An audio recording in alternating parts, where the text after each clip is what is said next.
Why are you wearing the cricket helmet, mate? Well, I thought I might have a game of cricket while I'm out there. Stop the crocs crushing your head, eh? They can bite my leg off, but they're not going to bite me bloody head off.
Now we know why you're wearing a helmet.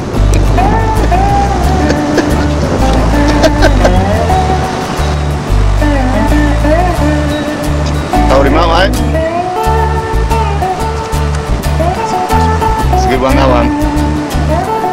Sando, good luck, mate. No, mate.